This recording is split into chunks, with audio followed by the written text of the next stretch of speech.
When someone tells you they caught a big bass, 10-pounders come to mind, a real trophy in anyone's book. But when someone says state record, that really gets your attention, especially in Texas. Today on the Outdoor Chronicles, David will be fishing with the guy that landed the second largest bass ever caught in Texas, and his name is Mark Stevenson.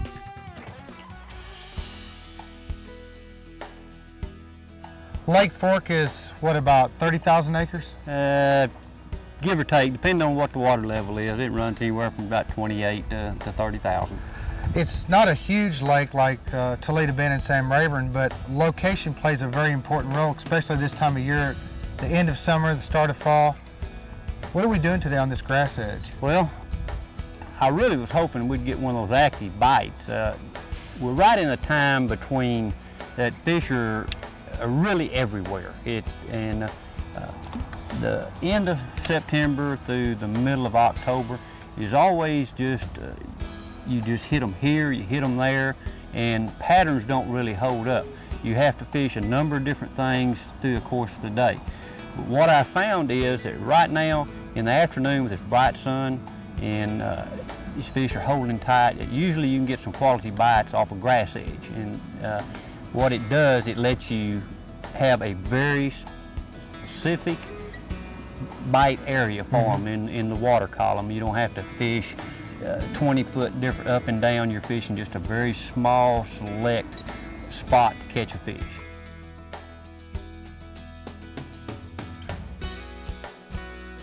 You know, Mark, a lot of people, a lot of bass anglers fish their whole life looking for the big bite. And I've caught a lot of fish over 10 pounds. I've never broken to 13. I want to hear the story from start to finish on Ethel. You know, I feel extremely fortunate just to have boated a fish that size, because you know, truly the big fish are the ones that get away, especially when you're fishing a new lake where you got a lot of timber. It was a great morning for the fish. It wasn't too good for the people. It was just brutally cold. We had a big cold front. It kind of started off slow and it just kept building. We fished one little stretch before I caught Ethel, and we were just popping them like that. Good fish? 4 and 5 pound fish, and just steady. You know, were you jig fishing, or? We're throwing jigs and crawls. You know, and what we're doing, sitting in the creek channel, throwing to the heavy brush. And we made a little turn, and there's a little spot where the creek makes a bend, and there is another little creek comes into it. So it made a little point where that little feeder creek came into the main channel, and there's a bush on the end of it. Textbook cover. Oh, it just, you know, you couldn't have gone out there and made it any better. And pitched in there, one little thump, set the hook, and fished. You know, it was just a solid hit, but instead of the fish jerking or me moving the fish just lazily swam out. You know, I really think at first that fish was so big it didn't even think, you know, what's messing with nothing messing with me, you know. And then boom, it took off. And fortunately, you know, we had heavy tackle, and she did swim out of the bush. That, I've always said, that was the turning point of the whole thing, is instead of going in the bush, she came out. For some reason, didn't have any scales, so we were guessing at it. And I said it weighed 16 and a half. And, Galen, one of my customers, said, boy, if it's that, it may be a state record. So we fished for a little bit longer, and we couldn't stand it. And we hooked them in, loaded up, and went in and weighed it, and that's when everything got really hectic, you know. That's when it hit the fan. That's right. I mean, it was unbelievable. Those are fish for a lifetime. I mean, really and truly, anything over 10 pounds is fish of a lifetime if you don't fish a lot. I've been fortunate to catch a lot of them over 10 pounds.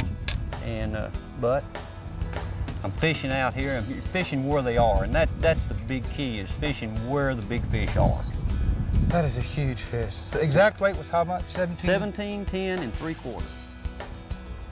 It was a state record, and it was the first fish to go in the Share Lunker program. Put me on one. I'm trying, I'm trying. Mark, when you're out fishing and it's tough, what do you look for on the lake? What gives you indicators as far as what the fish are doing? You know, for this time of the year, most especially, we're almost into the time where the fish are schooling. I look for blue herrings. not on the banks, but when they're out on stumps, out in the middle of the coves, when you see a lot of blue herons out, you know, more than one, say 2 or 3, kind of in a line out on some stumps, out in the middle of a cove, usually those fish are schooling there. I mean, it is just almost 100% sure that fish have been using that quite a bit, and they're chasing those shad up. And those herons will eat the shad and they'll eat the small bass. Right. So you look for them not necessarily on the bank, but off out in the coves, sitting on the stumps. When they're on the stumps, it seems to be a better indicator that fish are using that area rather than on the banks, because shad are always up there in that real shallow water or some kind of minnow. Coming up next on the Outdoor Chronicles, Bass Touring Pro Ben Matsubu talks with us about one of the hottest techniques to hit the trail in years, drop shotting.